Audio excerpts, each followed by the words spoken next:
Hay un instante después de la muerte en el que todo se detiene. El cuerpo físico, ahora frío y sin vida, yace en silencio. Pero para el espíritu, la conciencia no cesa. Al contrario, se agudiza, se despierta en otra dimensión y en muchos casos no comprende lo que está ocurriendo. La confusión se apodera del alma. El entorno parece familiar y al mismo tiempo profundamente extraño. Este es el primer paso hacia el umbral. El umbral no es una metáfora poética, es real. Es una región espiritual descrita con riqueza de detalles por médiums como Divaldo Franco, a través del espíritu de Manuel Filomeno de Miranda. Una zona densa, impregnada de dolor, de remordimiento y de energías desequilibradas, donde se agrupan espíritus aún atados a sus pasiones, a sus miedos y a sus culpas. Antes de que continuemos con este increíble viaje, dime, ¿crees en la existencia del umbral? ¿Alguna vez has sentido un llamado del mundo espiritual? Responde en los comentarios, porque tu historia es importante para nosotros. Y también, dejaré un corazoncito en tu comentario. Aprovecha para dejar tu like, suscribirte al canal y activar la campanita para no perderte ningún video. No se trata de un castigo impuesto por un Dios vengativo. El umbral es consecuencia directa del estado vibracional del alma. Aquellos que vivieron inmersos en el egoísmo, en la maldad o en la indiferencia, encuentran allí un espejo de su interior. Como bien afirma Divaldo Franco, el umbral es el resultado de nuestras elecciones, el reflejo de nuestras tendencias morales y de nuestra conducta espiritual. Y lo más perturbador es que muchas veces el espíritu no se da cuenta de que ha muerto. Siente frío, hambre, miedo, intenta hablar con los vivos, grita, llora, pero nadie le responde. Entra en desesperación, busca la puerta de regreso, pero ya no existe. La vida terrenal quedó atrás y ahora debe enfrentar su propia sombra. En esta fase inicial, muchos espíritus vagan por las zonas más bajas del umbral, donde el tiempo parece no tener sentido y la oscuridad envuelve todo. Es un lugar de niebla, de gritos en la lejanía, de presencias que se arrastran en el lodo de sus propios errores. Algunos aún se aferran a la materia, intentando permanecer en los ambientes que frecuentaban en vida, bares, casas, lugares de placer, sin aceptar que su existencia física llegó a su fin. Otros, dominados por el odio o la sed de venganza, se organizan en grupos para atormentar a los vivos, influenciando mentes débiles y sembrando el caos. Según las descripciones de Manuel Filomeno de Miranda, hay verdaderas ciudades en el umbral, construidas por espíritus desequilibrados, que aún no desean desprenderse de sus vicios e ilusiones. El umbral no es homogéneo, se divide en regiones, cada una correspondiente a diferentes niveles de perturbación moral. En las capas más superficiales se encuentran aquellos que vivieron vidas marcadas por la ignorancia o el apego material. Pero cuanto más profundo se desciende, más denso se vuelve el ambiente. Hay zonas de completa oscuridad, donde el dolor es casi físico. Espíritus encadenados por la culpa se flagelan mentalmente una y otra vez, reviviendo los actos que cometieron, sintiendo en carne espiritual las consecuencias de sus decisiones. Estas experiencias no son impuestas por nadie. Nacen desde lo más profundo del alma, que reconoce su desvío y se hunde en un abismo de remordimiento. Las voces que se oyen en el umbral no son claras ni tranquilas. Son lamentos, súplicas, carcajadas, perversas, ecos de locura. Hay quienes han permanecido siglos en este estado alimentando su odio, su desesperanza o su confusión. El tiempo espiritual no se mide en horas ni días, sino en grados de conciencia. Algunos espíritus se resignan rápidamente, elevando un pensamiento de auxilio que es escuchado por los trabajadores del bien. Pero otros se resisten con fiereza, negando su situación, rechazando cualquier ayuda, aferrándose a lo que creen que aún poseen, y mientras más se resisten, más profundo caen. Divaldo Franco relata que en muchas de sus experiencias mediúmnicas, al ser conducido por guías espirituales a estas regiones, lo que más le impactó fue el olor, un hedor espiritual que no se percibe con los sentidos físicos, pero que se impregna en el alma. Es el olor del pensamiento en desequilibrio, de las emociones podridas, del odio acumulado. Todo lo que se vive en el umbral es real para el espíritu. El hambre que siente, la sed, el miedo, el frío, no son simbólicos, son manifestaciones de su estado mental y emocional.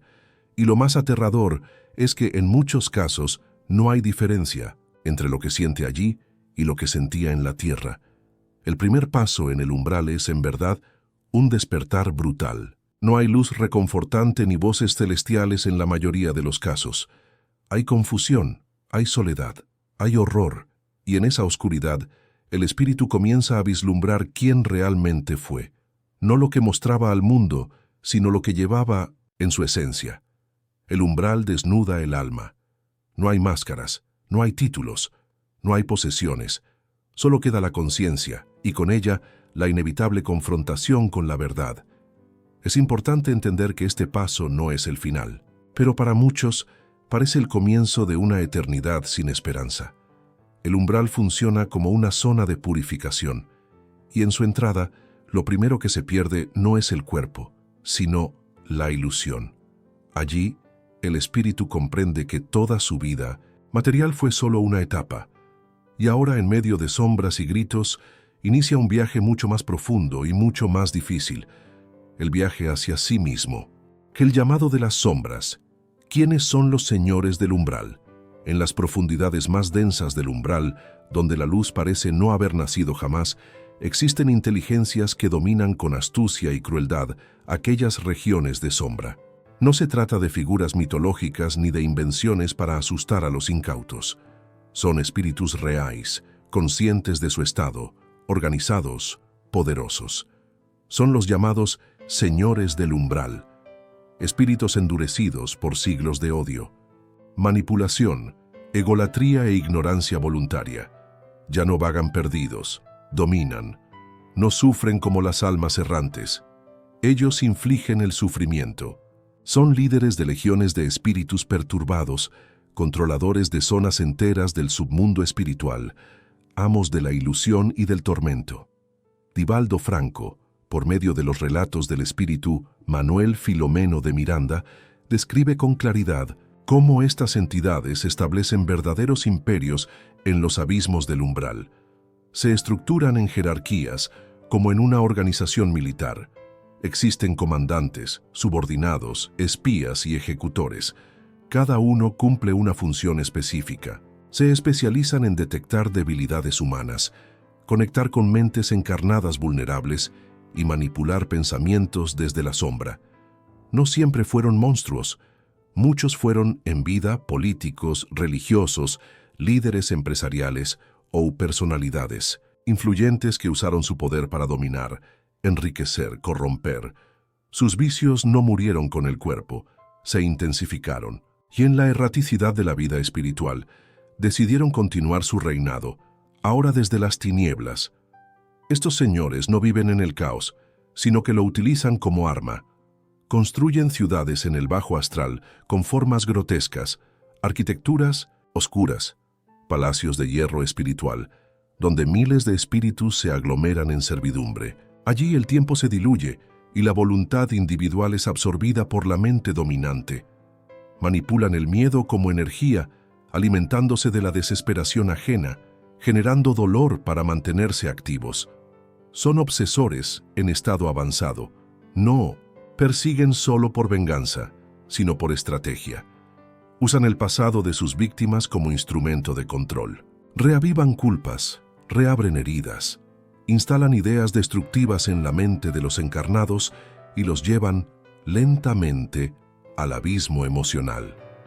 El llamado de las sombras ocurre cuando un espíritu desencarnado, en estado de confusión o rebeldía, emite vibraciones compatibles con estas regiones inferiores. Como antenas que captan frecuencias específicas, los señores del umbral detectan esas señales y se aproximan.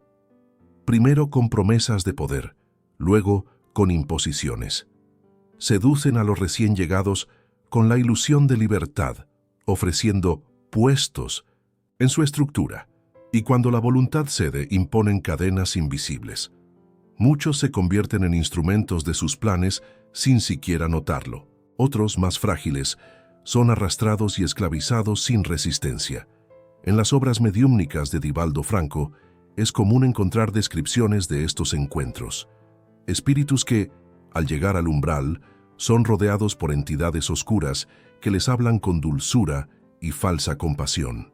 Les ofrecen pertenencia, protección, una nueva vida, pero en realidad solo buscan sumarlos a su ejército de perturbadores. Los señores del umbral detestan la luz, temen a los mensajeros del bien, pero respetan la ley espiritual. Conocen sus límites, pero también explotan todas las grietas que el alma humana ofrece. Muchos de estos líderes espirituales oscuros trabajan activamente para debilitar misiones reencarnatorias, atacan médiums, influencian gobernantes, siembran discordia en grupos religiosos y espirituales. Lo hacen con paciencia, con inteligencia. No son espíritus ignorantes, sino seres profundamente astutos que dominan técnicas de hipnosis, sugestión, manipulación fluídica. Según los estudios narrados por Manuel Filomeno de Miranda, muchos de ellos disponen de centros tecnológicos de bajo astral, donde experimentan con energías mentales, desarrollan técnicas de control emocional y estudian cómo interferir en el libre albedrío de los encarnados.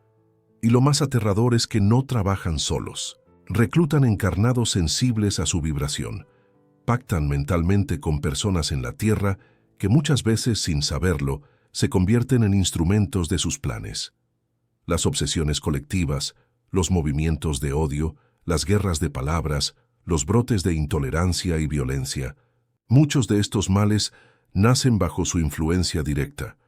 Utilizan la mediumnidad desequilibrada como portal de acceso, invaden hogares y mentes a través de la vibración del pensamiento, penetran en los sueños, alteran emociones, disuelven la fe con dudas sutiles.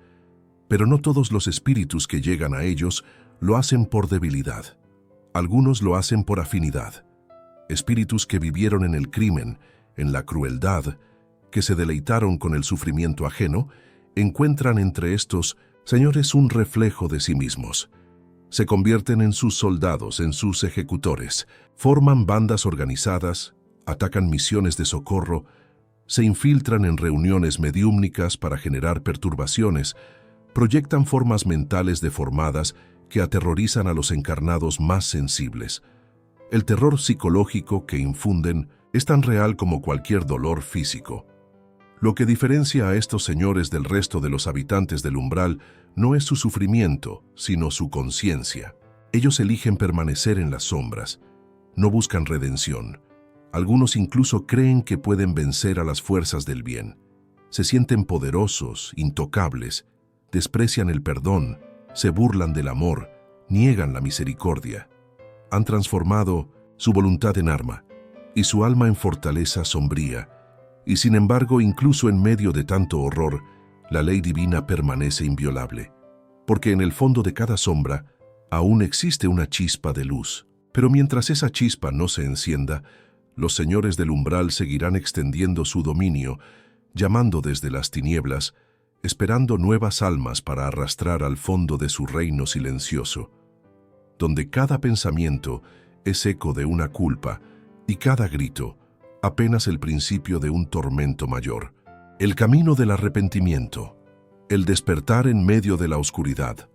En el silencio espeso del umbral, donde el tiempo parece haberse detenido y la noche se ha vuelto eterna, comienza de forma casi imperceptible una transformación. No ocurre de forma repentina. No llega con trompetas ni con luces divinas. Es apenas un susurro, un eco interior que se filtra por las grietas del alma suplicando redención. Allí, donde muchos ya se han resignado al tormento, donde el dolor es rutina y la culpa se ha encarnado, algunos espíritus comienzan a recordar que un día también fueron luz. Es el inicio de la jornada del arrepentimiento, el despertar en medio de la oscuridad. Chico Xavier, a través del espíritu André Luis, relató conmovedoras experiencias de espíritus que, Incluso después de años de sufrimiento en el umbral, lograron finalmente romper el ciclo del dolor mediante una sola chispa, el arrepentimiento sincero.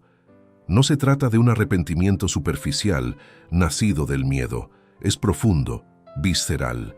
Es el momento en el que el espíritu, vencido por su propio orgullo y agotado de cargar sus errores como cadenas invisibles, se arrodilla, no ante algo externo, sino ante sí mismo, y reconoce: me equivoqué. Ese instante, por más simple que parezca, desencadena fuerzas espirituales poderosas. En ese momento el umbral se agita, no como castigo, sino como una respuesta vibracional. La frecuencia energética del espíritu cambia. Los lamentos que antes eran ecos de desesperación, ahora se convierten en ruegos humildes.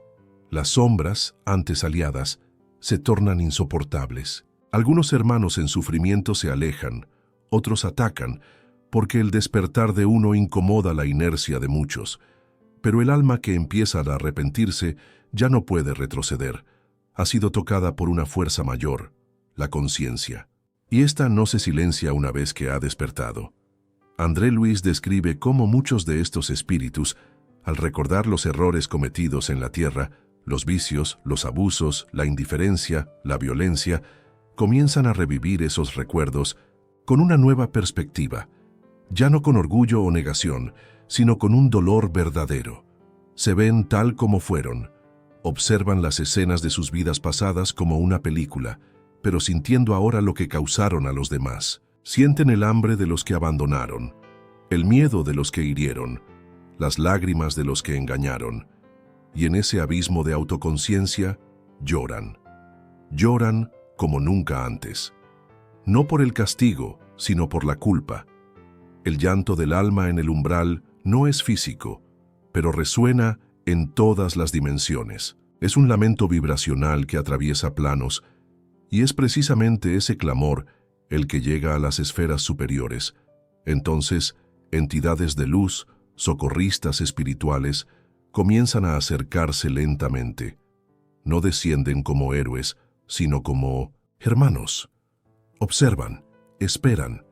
No pueden intervenir sin el consentimiento del alma. La ley divina es precisa.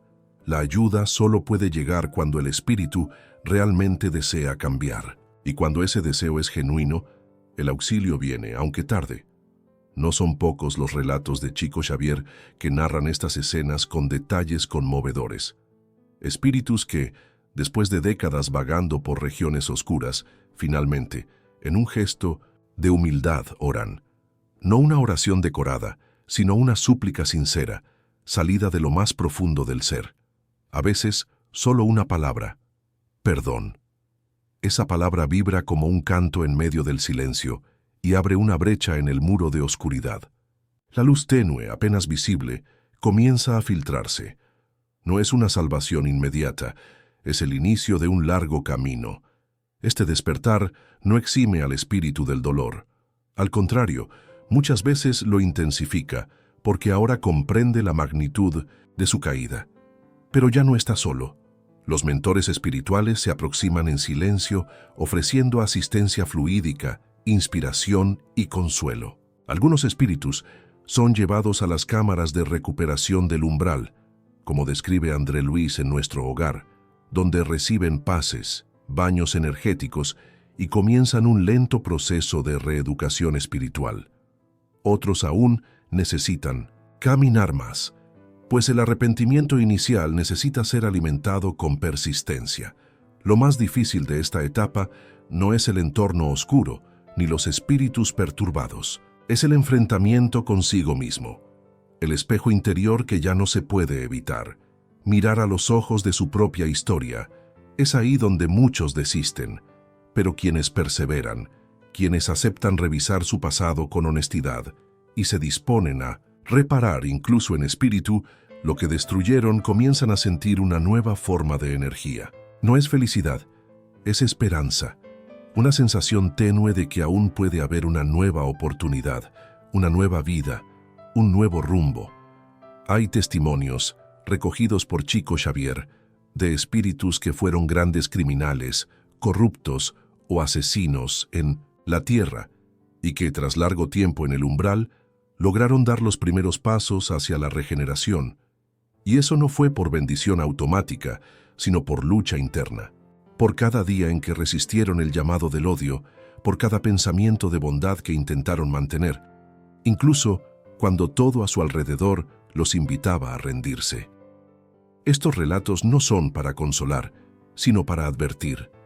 El arrepentimiento sincero es posible, pero exige dolor, coraje y fe.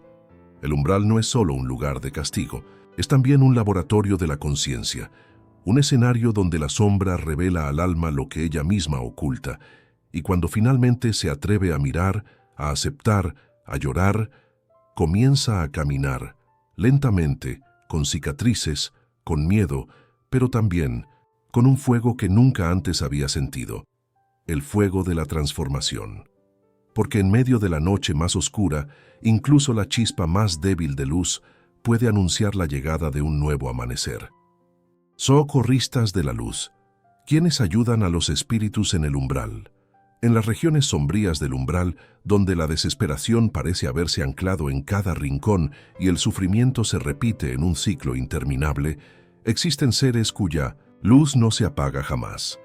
Son los socorristas espirituales, entidades luminosas que por amor y abnegación se adentran en los abismos de las zonas inferiores para ofrecer alivio, consuelo y rescate a las almas en tormento. Estos espíritus, descritos con admirable sensibilidad en las obras del médium José María Fernández Colavida, no son ángeles distantes, sino trabajadores incansables del bien, que renuncian a la paz de las esferas superiores para servir en el frente del sufrimiento humano. La imagen que muchas veces se tiene del umbral es la de un lugar abandonado por Dios, una tierra de nadie, poblada solo por sombras y lamentos. Pero los relatos mediúmnicos nos muestran una verdad más profunda. Incluso allí donde reina la oscuridad, la misericordia divina actúa incansablemente a través de sus servidores. Fernández Colavida, en sus comunicaciones mediúmnicas, revela con detalle cómo estos espíritus de la luz están organizados, disciplinados y profundamente comprometidos con la tarea de socorro, guiados por elevados principios morales y movidos por una compasión que trasciende el entendimiento humano. Estos socorristas, muchas veces antiguos habitantes del umbral que lograron regenerarse y ascender espiritualmente, eligen volver a las zonas oscuras para auxiliar a quienes aún padecen. No lo hacen por obligación, sino por una elección basada en el amor consciente. Están agrupados en equipos, dirigidos por mentores de sabiduría notable, y sus misiones son meticulosamente planificadas. Cada incursión al umbral es una operación espiritual que requiere preparación fluídica, protección energética y discernimiento vibracional, pues el ambiente está cargado de energías densas, pensamientos desequilibrados y entidades hostiles. Su presencia en el umbral no es siempre percibida de inmediato. Muchas veces se mantienen invisibles para no provocar agitación o resistencia entre los espíritus aún endurecidos. Su labor empieza en el silencio, irradiando pensamientos de consuelo, envolviendo el ambiente con magnetismo pacificador y observando a los que muestran señales de arrepentimiento o deseo de cambio. Una vez identificados, se acercan con suavidad, sin imposiciones, ofreciendo ayuda en forma de pensamientos inspiradores, caricias fluídicas o incluso breves diálogos telepáticos, siempre respetando el libre albedrío del alma en sufrimiento. En Tingsi, los textos transmitidos por Fernández Colavida se narran escenas conmovedoras donde estos socorristas se presentan con vestiduras luminosas, llevando consigo pequeños instrumentos vibracionales que utilizan para disipar neblinas mentales, cortar lazos obsesivos o romper zonas de prisión fluídica creadas por el odio o el remordimiento. Uno de los relatos más impactantes describe a un grupo de socorristas que, guiados por un mentor llamado Hermano Elías, descienden a una región pantanosa del umbral para rescatar a una madre que, consumida por la culpa de un aborto cometido, en vida se había autoaprisionado en un ciclo de autopunición. La misión fue larga. Primero, Tuvieron que dispersar a los espíritus obsesores que la mantenían cautiva, alimentando su culpa con acusaciones constantes. Enseguida, aplicaron pases magnéticos para aliviar sus dolores astrales, disolviendo las imágenes mentales que ella misma reproducía ininterrumpidamente, reviviendo el momento del acto. Finalmente la envolvieron con vibraciones de perdón y esperanza, hasta que ella, llorando, logró balbucear: ¿será que aún puedo ser perdonada? Fue entonces que uno de los socorristas, arrodillándose a su lado, respondió con ternura: el perdón ya existe, hija. Solo falta que lo aceptes. Los socorristas no trabajan solos. Son asistidos por médicos del alma, terapeutas espirituales y hasta músicos del plano sutil que utilizan melodías elevadas para armonizar el ambiente y despertar emociones superiores en los espíritus endurecidos. También cuentan con el apoyo de núcleos de oración encarnados, personas en la tierra que a través de sus preces sinceras crean puentes energéticos que permiten que estos equipos accedan con más facilidad a determinadas regiones del umbral. Fernández Colavida destaca que, en muchas ocasiones, una simple oración de un familiar puede abrir una brecha de luz en la densidad del umbral y facilitar un rescate espiritual. Hay también socorristas que se especializan en casos extremos, espíritus que se adentran en regiones de altísima peligrosidad, donde se agrupan entidades dominadas por el odio o el fanatismo. En estos casos, los socorristas se protegen con campos magnéticos reforzados y van preparados para largas jornadas, pues saben que el rescate puede tardar días, incluso semanas. Uno de los relatos más dramáticos de Colavida habla de un socorrista llamado Ramón, quien pasó 14 días en un sector del umbral intentando aproximarse a un antiguo sacerdote que, tras siglos de remordimiento por haber inducido a personas a la culpa y al miedo, rechazaba cualquier forma de auxilio. Ramón no desistió. Cada día se aproximaba un poco más, silencioso, irradiando amor, hasta que, al 14º día, el espíritu caído lo miró a los ojos y dijo: ¿por qué? ¿Aún estás aquí? Y la respuesta fue simple pero devastadora: porque yo sé que puedes levantarte.